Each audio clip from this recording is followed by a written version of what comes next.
Hello friends, welcome to our YouTube channel top SSC GK में। तो friends, कैसे हो आप लोग? आई होप आप सब बढ़िया होगे और अपनी एसएससी जीडी भर्ती 2023-24 की यहाँ पर तैयारी में लगे होगे। तो फ्रेंड्स, जैसा कि आप सभी को पता है, कल आपका एसएससी जीडी भर्ती 2024 का नोटिफिकेशन जारी हो गया था और उसके अंदर आपकी 26,146 पदों के ऊपर आपकी भर्ती निकाली गई थी, जिसके अंदर आपकी सीआईएसएफ की लगभग 11,000 प्लस वैकेंसी निकली है। तो फ्रेंड्स, ऐसे में बहुत सारे कैंडिडेट निराश हो गए कि इतनी कम वैकेंसी है, हमारा सिलेक्शन नहीं हो पाएगा, काफ़ी डिमोटिवेट हो गए और हताश हो गए हैं। तो फ्रेंड्स, मैं उनको बोलना चाहूँगा, बिल्कुल भी आपको डिमोटिवेट नहीं होना है। यहाँ पर अगर माने तो 26,146 पद भी बहुत ज़्यादा होते हैं, आपको बस एक पोस्ट चाहिए होता है। तो फ्रेंड्स, अगर आप एक पोस्ट के लिए अपना सोचकर तैयारी करोगे, यहाँ पर अभी आपके पास लगभग 90 दिन का समय बाकी है। 90 दिन तो नहीं है, 90 दिन से कम ही समय आपके पास बाकी है।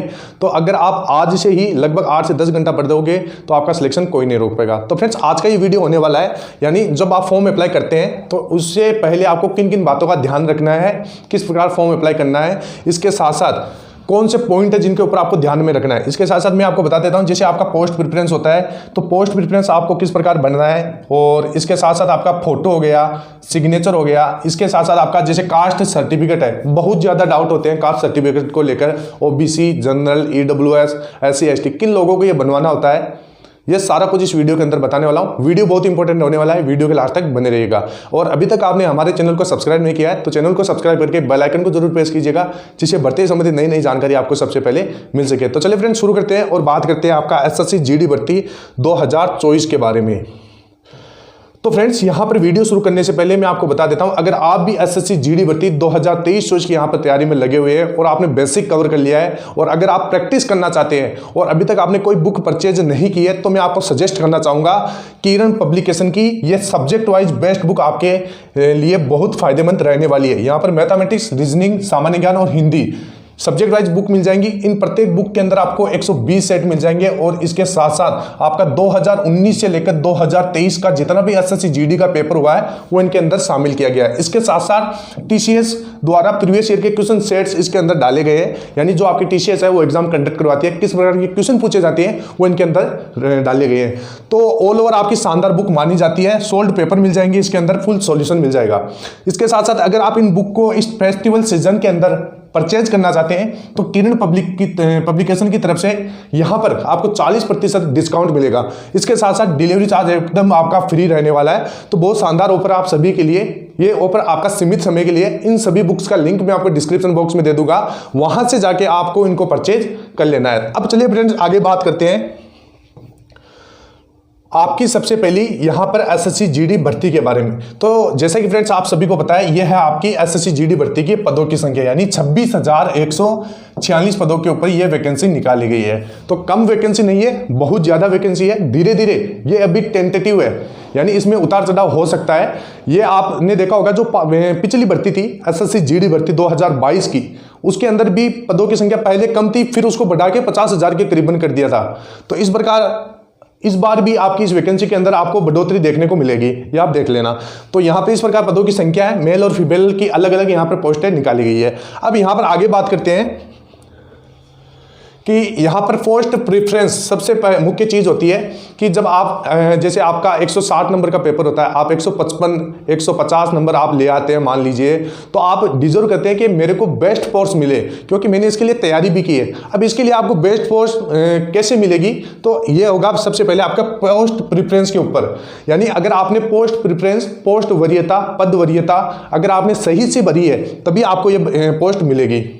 अब यहां पर सबसे पहले आप फोर्स जान लीजिए, जैसे बीएसएफ हो गया, CISF, CRPF, SSB, ITBP, Assam rifle और आपका एसएसएफ, और इनका कोड आपका सामने दिया हुआ है।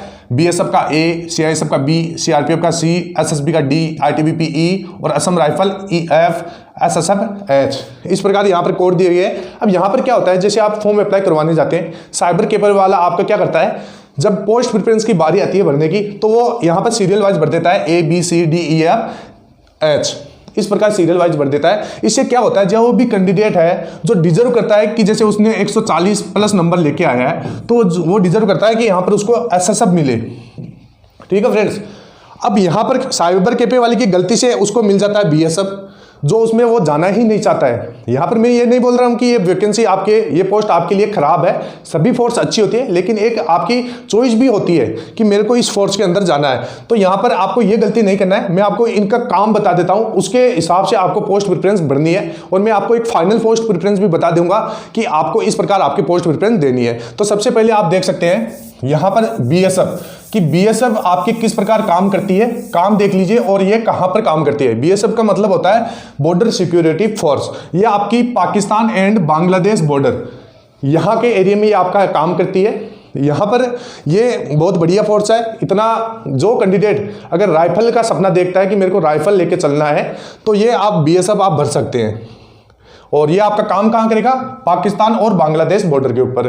तो इस प्रकार की ड्यूटी है। तो सीआईएसएफ, अब सीआईएसएफ का काम क्या होता है, सीआईएसएफ होती है आपकी ऑल इंडिया पुलिस होती है, मतलब ऑल इंडिया के अंदर ये काम करती है। और आपका इंडस्ट्रियल एरिया जैसे और मेट्रो हो गया, और जैसे बड़ी बड़ी इमारतें हो गई, इलेक्शन करवाने का काम हो गया, सिक्योरिटी का काम हो गया, वीआईपी वीवीआईपी, ये सारे सीआईएसएफ के अंडर में आते हैं। इनकी सुरक्षा सीआईएसएफ करती है।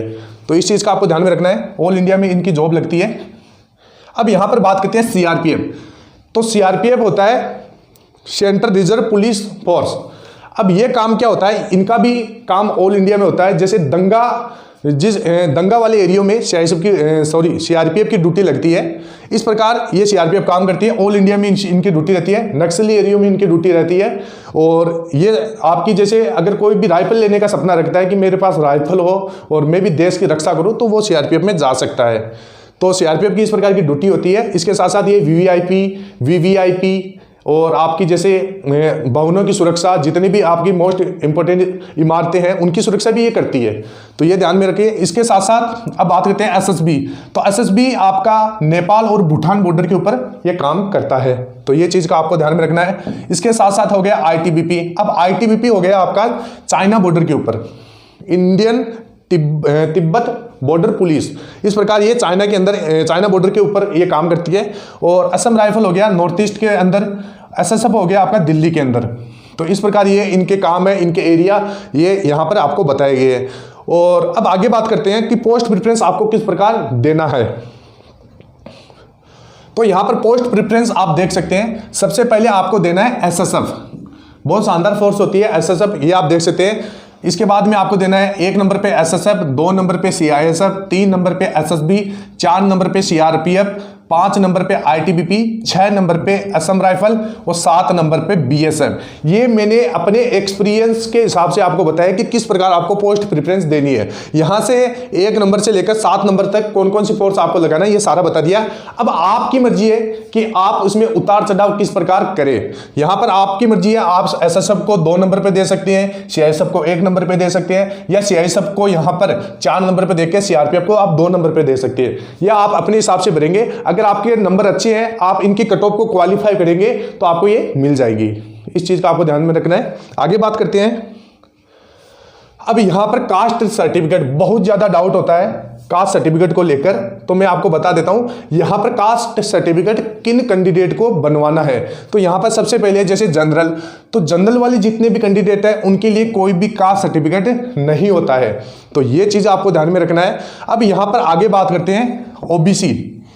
ओबीसी और इसके पहले है हो गया आपका ईडब्ल्यूएस। ईडब्ल्यूएस यहां पर हो गया।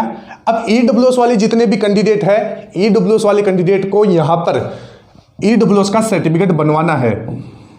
अब ये ईडब्ल्यूएस का सर्टिफिकेट आपका फाइनेंशियल ईयर का होना चाहिए। फाइनेंशियल ईयर का मतलब होता है 1 साल का आपका पूरा आय देखा जाता है, उस हिसाब से आपका ये फाइनेंशियल ईयर का ईडब्ल्यूएस सर्टिफिकेट उनको बनवाना है। तो ये साल में 1 बार बनता है। और यहाँ पर आप मतलब अलग अलग, जैसे प्रत्येक साल के अंदर आप अलग अलग बनवा सकते हैं। जैसे 1 साल की इसकी वरीयता होती है, तो ईडब्ल्यूएस वाला आपका 1 साल के लिए मान्य होता है और 1 साल में 1 बार ही बनता है। और फिर आप अगर बनवाना चाहे तो अगले साल आपको बनवा सकते हैं। अब यहाँ पर बात करते हैं ओबीसी। तो ओबीसी को जितना भी सर्टिफिकेट है वो यहाँ पर कास्ट सर्टिफिकेट आपको यहाँ पर स्टेट का नहीं बनाना है। स्टेट का कास्ट सर्टिफिकेट आपको नहीं बनवाना है। आपको जो ओबीसी का सर्टिफिकेट है वो सेंट्रल बनवाना है। सेंट्रल का यहाँ पर सर्टिफिकेट आपका मान्य होगा। क्योंकि मैंने क्या देखा है, जो पिछली वैकेंसी थी जिसमें ओबीसी सर्टिफिकेट, जिनके पास कास्ट सर्टिफिकेट स्टेट का था, उनको यहाँ पर रिजेक्ट कर दिया था, उनको बहुत ज़्यादा दिक्कतों का सामना करना पड़ा था। तो ये ओबीसी यहाँ पर आपका सेंटर का सर्टिफिकेट आपको बनवाना है। ओबीसी के जितने भी कैंडिडेट हैं उनको सेंटर का सर्टिफिकेट ही यहाँ पर अलाउ होगा। अब यहाँ पर बात करते हैं एससी एसटी। तो एससी एसटी के जितने भी कैंडिडेट हैं वो आपका स्टेट का भी आपका चल जाएगा और सेंट्रल का भी आपका यहाँ पर अलाउ है।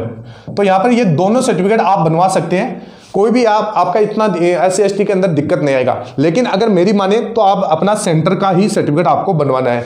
अब आपको कैसे पता चलेगा कि आपका जो भी सर्टिफिकेट है वो आपका सेंटर का है या फिर आपका स्टेट का है? तो जो भी आपका सर्टिफिकेट होगा, अगर आपका सेंट्रल का बनवाना चाहते हैं तो उसके अंदर लिखा होगा गवर्नमेंट ऑफ इंडिया, ऊपर ही ऊपर लिखा होगा। तो मान लीजिए अगर आपके ऊपर सर्टिफिकेट के ऊपर जो लिखा होता है गवर्नमेंट ऑफ इंडिया, तो आपका वो सेंटर का सर्टिफिकेट है। तो ये सारे डॉक्यूमेंट आपके पास होना चाहिए। और एससी एसटी को बता दे दो कि 3 साल के अंदर, अगर आपका 3 साल पुराना है तो आप चेंज करवा लीजिए। हालांकि इतना कोई दिक्कत नहीं होता है, लेकिन अगर आपके पास 3 साल पुराना है तो आप चेंज करवा लीजिए, दिक्कत नहीं आता है। तो ये सारे डॉक्यूमेंट आपको कास्ट सर्टिफिकेट इस प्रकार बनवाने हैं। और ये कब तक होने चाहिए ये मैं आपको बता देता हूं। जो आपकी लास्ट डेट है 31/12, इससे पहले के ये सारे डॉक्यूमेंट होने चाहिए। अब यहां पर ये क्रूशियल डेट ही है, यानी क्रूशियल डेट का मतलब वो होता है जो आपकी एसएससी जीडी की फॉर्म अप्लाई की लास्ट डेट होती है, उस लास्ट डेट से पहले के जितने भी डॉक्यूमेंट है वही आपका एसएससी में अलाउ होते हैं। एसएससी जीडी में जब डॉक्यूमेंट वेरिफिकेशन रहता है मेडिकल के समय, उसी समय ये देखा जाता है। बहुत ज्यादा दिक्कतों का लोग कैंडिडेट को सामना करना भी पड़ता है। तो इस चीज का आपको ध्यान में रखना है, जितने भी डॉक्यूमेंट आपको वो क्रूशियल डेट से पहले के ही बनवाना है। अभी से आप अप्लाई कीजिए, इतने दिनों में आपका बन जाएगा। तो ये हो गया आपका कास्ट सर्टिफिकेट से लेकर कोई भी डाउट था। अगर अभी भी आपके पास कोई भी डाउट है तो आप कमेंट बॉक्स में कमेंट कीजिए, मैं आपका कमेंट वहां पर देखता रहूंगा और जो भी आपका डाउट है वो क्लियर कर दूंगा। अब आगे बात करते हैं आपका एनसीसी सर्टिफिकेट। तो एनसीसी सर्टिफिकेट आपका वही आपका लास्ट डेट 31/12 से पहले का आपका ये कास्ट एनसीसी सर्टिफिकेट होना चाहिए। और एनसीसी सर्टिफिकेट की अगर हम बात करें तो यहाँ पर देख सकते हैं, जैसे कोई भी कैंडिडेट है अगर उसके पास एनसीसी का सी सर्टिफिकेट है तो उसको यहाँ पर 5% बोनस मिलेगा। एनसीसी का बी सर्टिफिकेट है तो उसको 3% बोनस मिलेगा। और एनसीसी का ए सर्टिफिकेट है तो उसको 2% यहाँ पर बोनस मिलने वाला है। अब यहाँ पर बहुत सारे कैंडिडेट मेरे को कमेंट करते हैं कि सर हमारे पास एनसीसी का सर्टिफिकेट नहीं है तो क्या हम अप्लाई कर पाएंगे या नहीं कर पाएंगे? तो फ्रेंड्स ऐसा कोई भी नहीं है, अगर आपके पास है तो आप उसका फायदा उठाइए, नहीं है तो कोई भी दिक्कत नहीं होने वाली, आप फॉर्म अप्लाई कर सकते हैं। अब यहां पर आगे बात करें कि बहुत सारे कैंडिडेट का एक डाउट रहता है कि सर यहां पर जो एसएससी जीडी के अंदर हिंदी और इंग्लिश में से हम कौन सा सब्जेक्ट ले, हिंदी ले या इंग्लिश ले? तो फ्रेंड्स यहाँ पर मैं आपको बता देता हूँ, जितने भी मेरे यहाँ पर जिन लोगों से मैं जुड़ा हुआ हूँ लगभग वो हिंदी को यहाँ पर चूज करते हैं। क्योंकि हिंदी क्या है, जैसे हिंदी स्टेट वाले हैं वो लगभग यहाँ पर हिंदी को ही चूज करेंगे, क्योंकि हिंदी बहुत ईजी रहती है, स्कोर आप उसमें ज़्यादा से ज़्यादा कर पाओगे, क्योंकि समझने में आसानी होती है। क्योंकि आपने देखा होगा जैसे फर्स्ट क्लास से लेकर आपने जितना भी एग्जाम अभी तक पढ़ा है उनमें आपका लगभग हिंदी ही आपने लिया है। बहुत सारे लगभग 90% स्टूडेंट ने हिंदी को अपनी हिंदी से ही पढ़ाई की है, जितनी भी की है, तो उनको ये समझने में और भी ज़्यादा आसानी रहने वाली है हिंदी को। अब यहाँ पर इंग्लिश में क्या है कि इसको सीबीएसई कैंडिडेट ही इसको यहाँ पर चूज करते हैं इंग्लिश को। तो फ्रेंड्स मैं आप सभी को बोलना चाहूँगा, अगर जो भी कैंडिडेट यहाँ पर देख रहा है कि हिंदी और इंग्लिश में से क्या ले, तो मैं आपको हिंदी के लिए कहूँगा, क्योंकि हिंदी समझने में आसानी होती है, स्कोर उसमें आप ज़्यादा से ज़्यादा कर पाओगे, 40 में से 40 स्कोर आप उसके अंदर कर पाओगे। तो इस चीज़ का आपको ध्यान में रखना है। अब यहाँ पर बात करते हैं फोटो और सिग्नेचर का। फोटो और सिग्नेचर की बात करें तो बहुत सारे कैंडिडेट बोलते हैं कि सर फोटो किस प्रकार का होना चाहिए, उसके अंदर डेट होना चाहिए या नहीं होना चाहिए, और नाम उसके अंदर डालना है या नहीं डालना है। तो फ्रेंड्स फोटो के ऊपर अंदर नाम भी नहीं रहना चाहिए, डेट भी आपका उसका नीचे नहीं रहना चाहिए। ये कोई भी नहीं मतलब इसमें कोई भी दिक्कत नहीं होने वाली है अगर आपकी सिंपल फोटो है। लेकिन इस चीज़ का ध्यान में रखना है, एकदम नवीनतम फोटो होनी चाहिए। तो इस चीज़ का ध्यान में रखना है, आपको नई फोटो लगवा लेना है। और फोटो किस प्रकार की होनी है, फोटो में इतना आपको स्टाइल नहीं मारना है, नॉर्मल आपको फोटो वहाँ पर खिंचवाना है, जिसके अंदर यहाँ पर बहुत सारे कैंडिडेट गलती करते हैं, चश्मा लगा के फोटो खिंचवा रहे हैं, तो ऐसी गलती नहीं करना है। एकदम आप सीधा खड़े रहे, सामने देखिए और सिंपल फोटो आपका रहना चाहिए, जैसे भी जो भी लोग हैं जो आपका फॉर्म देख रहे हैं उसको वो चीज़ें समझ में आनी चाहिए। तो सिंपल फोटो आपका होनी चाहिए, ये मैंने आपको बता दिया है। अब यहाँ पर फ्रेंड्स आप थोड़ा बहुत इसके बारे में भी देख लीजिए, सिलेबस है। जैसे आपका रीजनिंग है, तो रीजनिंग के अंदर आपको किस प्रकार कितना समय देना है। तो 20 क्वेश्चन है रीजनिंग का और टोटल कितना नंबर का है, 40 नंबर का। और यहाँ पर जनरल नॉलेज का यहाँ पर 20 क्वेश्चन है 40 नंबर का, और यानी जीएस का आपका। इसके साथ साथ मैथमेटिक्स का 20 क्वेश्चन है 40 नंबर का। इसके साथ साथ हिंदी और इंग्लिश ऑप्शनल है, कोई भी आप ले सकते हैं, 20 क्वेश्चन है 40 नंबर का। टोटल आपके पास 60 मिनट का समय है। तो फ्रेंड्स यहाँ पर जैसे रीजनिंग है, तो रीजनिंग के अंदर आपको लगभग, जैसे पहले आप देख सकते हैं हिंदी और इंग्लिश। अगर आपने हिंदी लिया है तो हिंदी में आप अगर पेपर देते हैं या मॉक टेस्ट लगाते हैं, प्रीवियस ईयर के कोई भी सेट लगाते हैं, तो आपको यहाँ पर हिंदी के अंदर 6 से 7 मिनट का समय ही देना है। इसके साथ साथ जीएस की बात करें तो जीएस में भी आपको इतना ही समय देना है, 7 से 8 मिनट का समय इसके अंदर आपको देना है। तो इस प्रकार आपको लगभग इन दोनों के अंदर 15 मिनट का समय देना है। और जो भी समय बचता है मैथ और रीजनिंग को दीजिए, क्योंकि मैथ और रीजनिंग कैलकुलेटिव होती है, क्वेश्चन आपको निकालना पड़ता है आंसर, तो इस चीज का आपको ध्यान में रखना है। तो इन दोनों के अंदर आपको लगभग, मैथ और रीजनिंग के अंदर लगभग आपको 40 मिनट का समय देना है, और जो 5 मिनट आपके पास बचते हैं उसमें आपको पेपर को एक बार वापस से देख लेना है। तो इस प्रकार आपको करना है, और डेली आपको 7 से 8 घंटा पढ़ना ही पढ़ना है, तभी आपका यहाँ पर सिलेक्शन होगा। क्योंकि बहुत सारे कैंडिडेट ये भी पूछते हैं कि सर क्या इन दिनों में तैयारी हो जाएगी इतने कम समय में। तो फ्रेंड्स मैं बता देता हूँ, बिल्कुल तैयारी हो जाएगी, आपको घबराना नहीं है। अगर आज से आप तैयारी करोगे, डेली 7 से 8 घंटा पढ़ोगे, रिवीजन करोगे, मॉक लगाओगे, तो आपका तैयारी हो जाएगा, सिलेक्शन आप ले लोगे। अब यहां पर आगे बात करते हैं, बहुत ज्यादा डाउट है 0.25 की। यहां पर बहुत सारे कैंडिडेट नेगेटिव मार्किंग देख ली है, तो उनके मन में सवाल चल रहा है कि सर नेगेटिव मार्किंग कितनी है, हमारे को एक बार बता दीजिए। तो फ्रेंड्स मैं आपको बता देता हूं, जैसे पिछली बार की जो वैकेंसी थी उसमें क्या हुआ था, आपकी 0.50 की यहां पर नेगेटिव मार्किंग रखी गई थी। तो 0.50 की नेगेटिव मार्किंग का मतलब होता है 1/4, यानी आपका गलत आंसर देने पर 0.50 नंबर काटे जाएंगे। ये आपका क्लियर है। इसके साथ साथ अगर आपने 4 क्वेश्चन गलत कर दिए हैं, 4 क्वेश्चन अगर आपने गलत कर दिए हैं, तो एक सही